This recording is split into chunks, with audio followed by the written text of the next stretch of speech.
Philibats! So I haven't done a tag video in a long time. Also, I know that this video is going up like after Thanksgiving, but I upload on Saturdays, and Thanksgiving is before Saturday, and I didn't think of doing this, or nor did I have time really to do this until now, so whatever. I'm gonna stop talking and I'm going to jump right on into the tag. So it has like a food or whatever, and then a question to go with that about books.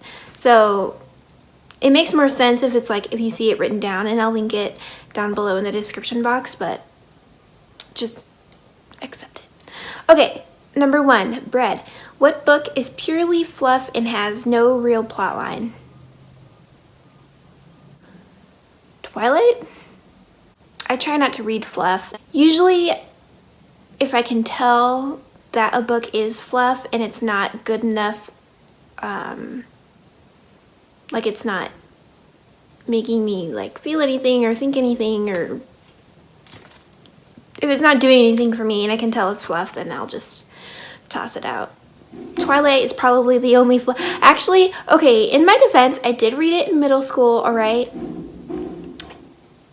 Sorry. And it was middle school, okay? And so, but I tried rereading it actually, I think my freshman year in college, and I was like, why did I ever read this? This is terrible. So yeah. Turkey. What book made you want to fall asleep?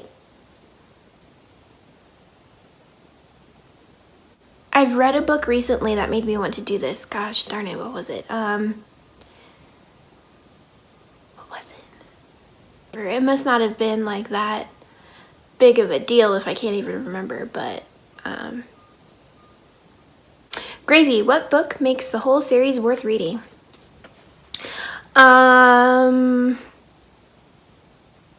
I would say Eclipse from Twilight, but at the same time that's also kind of a terrible series. Like it's fluff, like we've already discussed. But there was a series that I read in middle school or 5th or 4th grade or something like that, and I remember it was amazing. It was a trilogy, and there was one part in particular that I just loved. It was like, I have a thing when like the heroine or like the good person who's like a woman or whatever, I have a it's like, I think it's kind of cool. I kind of dig it when, you know, like the villain, the bad guy, is like interested in the heroine, the protagonist. And it's like, but it's like a confliction, you know, between like the bad guy being the bad guy, but also wanting the good girl, and then like the good girl's like, it's just a nice conflict that I dig and that I like reading about. Stuffing. What book is stuffed full of action scenes? I don't know. I don't really read action. Mashed potatoes. What book looked good and then wasn't? Oh gosh. The Devil Wears Prada. What else? The Devil Wears Prada. The Necromancer. The Italian. I mean, it wasn't as good as I expected it to be for me personally. What else? That's all I can think of right now.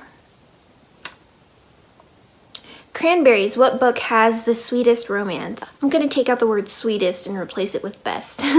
So, what book has the best romance? Okay, it's between,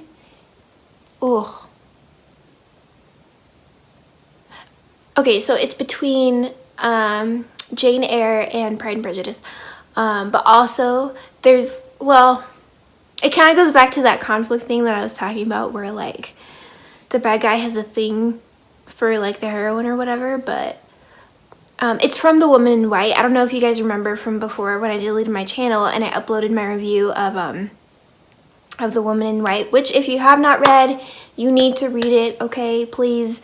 But in there, she's not technically the heroine, I don't think, but she's less whiny, and she's just better than the main woman, but she's very smart and wise and not a whiny idiot. And the Count, who, I mean, he's kind of a bad guy. I mean, he gets in the way, and he is, I guess, he's like the bad guy's sidekick, kind of. Anyways, they have a thing, or I wish they had a thing, and he has a thing for her, but she's like, nah, fool, stay away from me. I'm going off on a tangent. Okay, yes, I can't choose between Elizabeth and Mr. Darcy in Pride and Prejudice and Jane Eyre and Mr. Rochester. They're both fabulous. Corn, what's the corniest book you've ever read? I don't read corny books, I don't think. I mean, I'm sure I read one in like 3rd grade or something, but I don't remember that. I try to steer clear of corny books. I don't even, like, they aren't even worth, like, what? Why would I read a corny book? Okay. Green Beans, what book is too long and needs to be shortened? The Italian. Yeah, I don't really have very many for that one. Sorry. Pumpkin Pie, what book do you read to get out of a reading slump? Well, I don't think I read any one book in particular. I just kind of wait until I find a book that I want to read again, or that I want to read, or that interests me enough to get me out of that slump, or I